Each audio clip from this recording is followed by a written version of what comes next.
During the 2020 COVID-19 pandemic, 3 friends decided to escape our regular lives for 6 days. We completed a long-awaited loop in the center of Algonquin Park. Our total distance was nearly 131 kilometers, with 19 kilometers of portaging. We enjoyed paddling the Crow River, the Opeongo River, and all of the beautiful lakes in between. We enjoyed the recently renovated cabin on McKaskill Lake. This was the goal of the trip, and it did not disappoint. The conditions were perfect, the views were spectacular, and we look forward to our next adventure. Thanks for watching, and hopefully we'll see you soon in the beautiful Algonquin Park. Morning. What a crazy day yesterday. What a crazy finish to the day.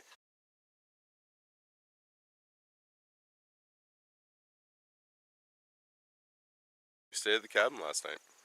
We stayed outside on the picnic table for most of the night until it got to a point where it was unreasonable for somebody to be coming into the cabin, and then we moved our stuff inside and played some cards and went to bed.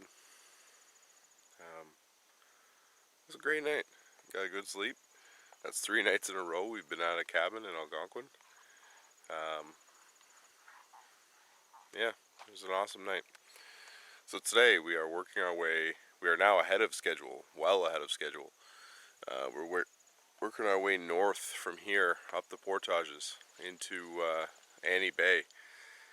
And if all goes well, you know, the issue is now is our day is going to be so short that we'll be only a couple hours from the access point, and it'll be, you know, 1 o'clock in the afternoon, 2 o'clock in the afternoon. So this might be our last day in Algonquin, or maybe not.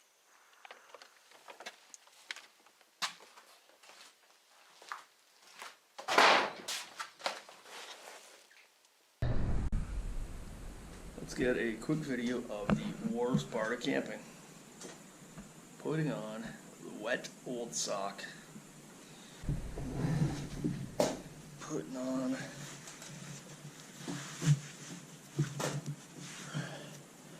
feels terrible. Wet boot.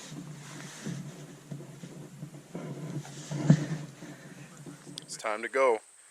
I think the decision we've made is work our way up to Annie Bay and then push into Opeongo, and if it's good, we're just going to leave today. I guess theme of the trip is we'll see what we see once we get to the eastern arm, and then once we get to the eastern narrows, if everything looks clear, calm, and good, we'll just keep pushing. Right now it's still very, very calm, but we are in a bay, so there's not much of a breeze today that we can tell. So it looks like we may be going out today. So we're making our way up the Opeongo River from Tatler Lake up into Annie Bay of the eastern arm of Opeongo. There's a series of portages, 700. There's one over 1 kilometer. I think there's 2 more that are smaller. The last one is 90 or 95 across a dam into Opeongo itself. So there's quite a bit of pike in this lake. Booth, I think all the way down Booth into Tatler. It's all heavily pike, some bass, and then this river with the dam is trying to prevent the pike from going up into Opeongo Lake. Well, there's the portage there, 700 and something, but like I can see 300-400 meters up there, and I don't really see anything worth portaging around. I can hear something a little swifter around the corner, but yeah. Worst case, we just get out and we yank her up the rapid. All right, let's give it a try. This is another episode of Ryan and Rich try to avoid a portage by making alternate arrangements. So far, so good.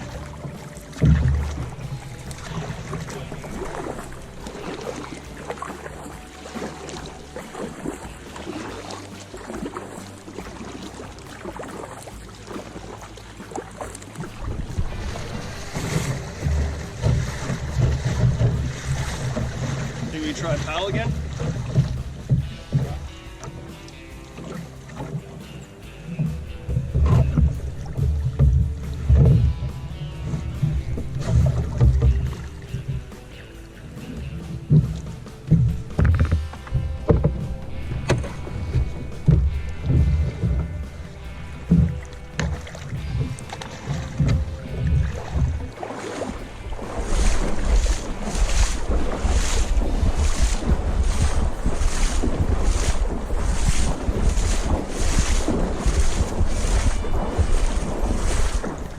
Might have even been faster once again to do the portage, but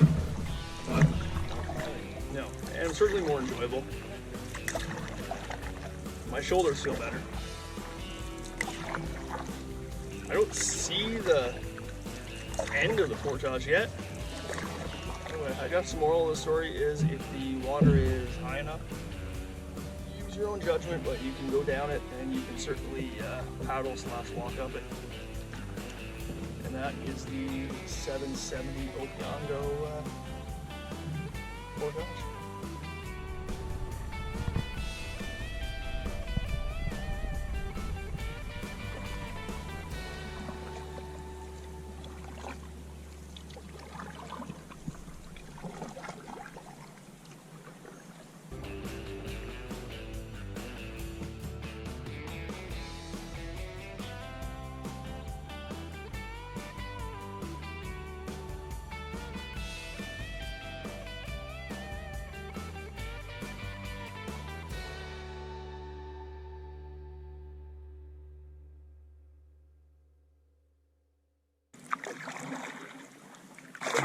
Oh, here's a big rock. We're probably gonna hit it.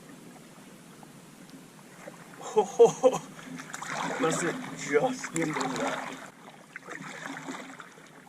We're hitting it for sure. After walking that last rapid, Rich, I think he had a rod in the boat with a lure on it. Got it snagged on his pants as he was trying to get out of the boat. So he's now rocking shorts. All three of the treble hooks went through. They just stopped. I think they tried to cut it out and then they just said screw it. And he put shorts on. And we're about to come up to the 150. You can hear it behind me. Beautiful little river. There's the 150 portage right there. We're gonna attempt to just line the boat up this. It's moving faster than the other ones, but I don't think it'll end up being a problem to just pull the boats up. So let's see what they say once they get up there and look at it.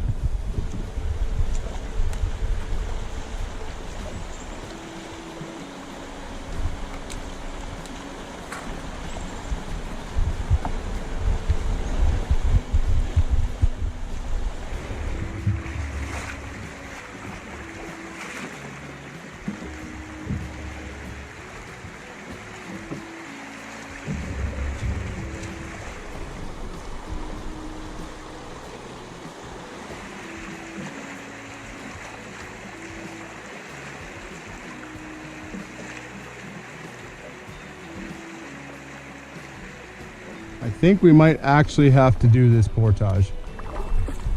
Well, it seems to be a bit of a pain to get into it, but it's also quite long and gradual. That'd be quite a walk in the water on the rocks. It's not worth, that's a long walk where you can't see the rocks. All right, portage it is. Maybe next time.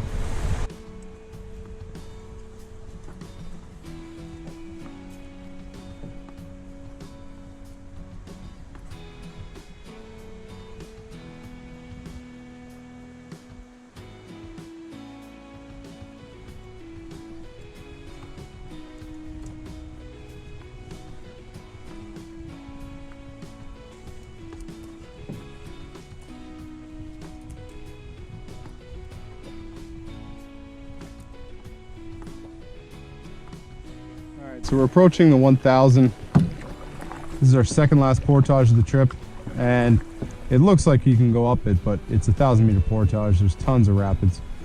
So we are going to head over here and do our second last portage, and then the last portage I believe is around a dam. So we're gonna have to do this one and the next one, and then we are done portaging for the entire trip.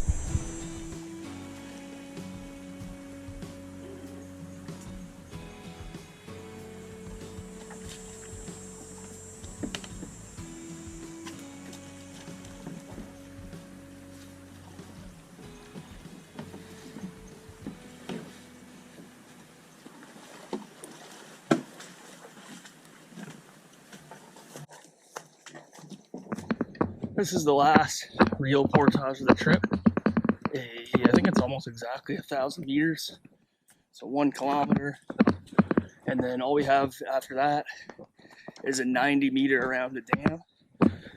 And after some of the long portages we had on this trip, I could not be happier. Like several times on this trip, we managed to find ourselves on like an access quad trail. So there's tons of little trails scattered throughout the park. And if you find yourself on a long portage and stumble on one of these, it's always a nice surprise. Definitely easier than cutting your way through the woods. Nice way to end the trip. Little portage like this, little 90, then an afternoon of paddling down the big and wild Opeongo. So this is our last portage of the trip. The Opeongo River is actually a really nice spot. Couple walks, you don't have to do all the portages. The 1K is awesome down a trail, and the last one is just a little hop, skip, and a jump past this dam.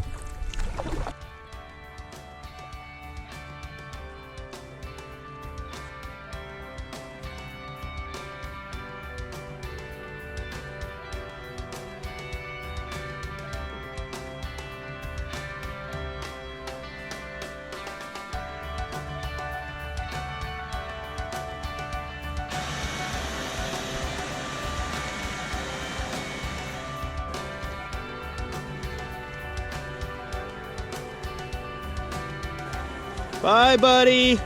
Hope you find your dad.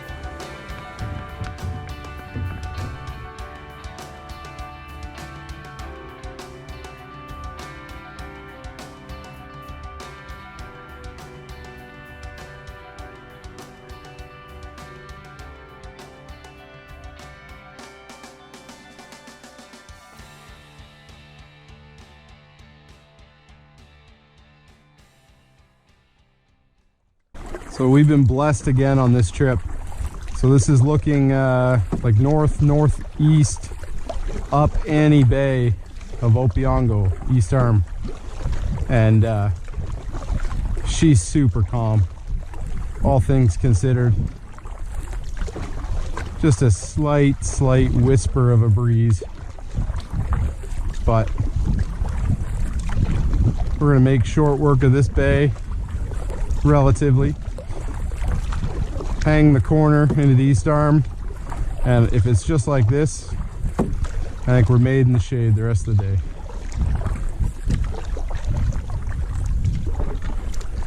We have made it out of Annie Bay, and we're in the very beginning of the East Arm. And this island here, once we clear it and that far island, it should open up to the full east arm. So far so good. If anything, somehow we might even get a bit of a tailwind, which is odd. But it's tough to say with all these bays and coves and stuff, so I'll have to wait and see.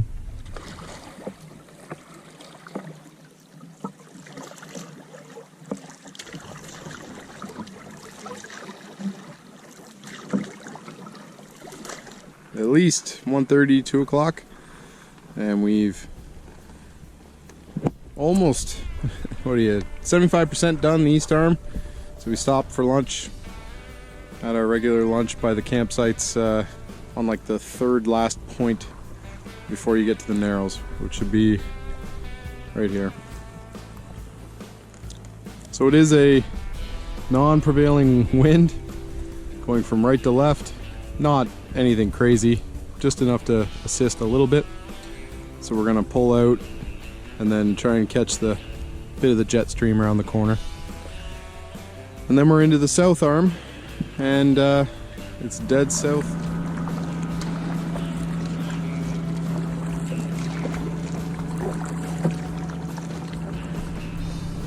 That would have been a lot faster of a way out, eh? Too bad we're cheap. I've acquired a butterfly friend on this part of the trip. Had a grasshopper earlier. And now you can see my butterfly friend that's taking a ride on the canoe on my head. Hope we can get where he's going. We have made it to the Eastern Passage. And this is looking up into the North Arm. This is Windy Point, and that's looking into the South Arm. So we are basically headed way down there for another hour and a half, and then we hang into Sproul Bay. But it is super calm, so we are just going to make a dead shot right to it. Worst case, we'll get a tailwind at some point.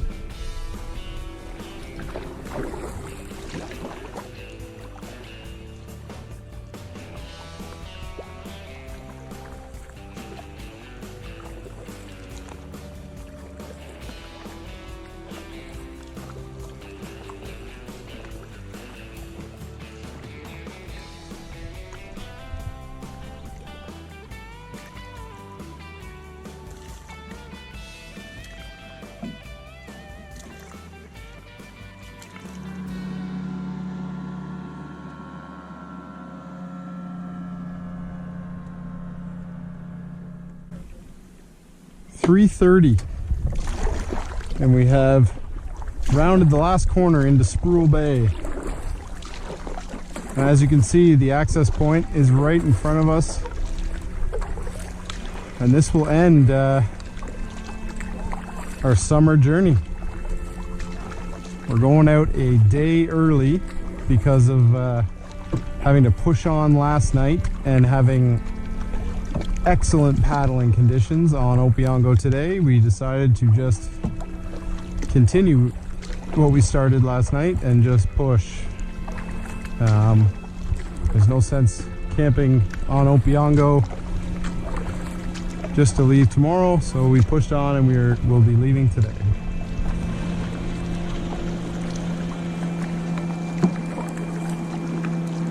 Been an excellent trip. Spent 2 nights in our hammocks on Big Crow and on Lavieille, and then we spent 2 nights on McKaskill in the cabin, 1 night in Tatler in the cabin, and then we paddled out today from Tatler.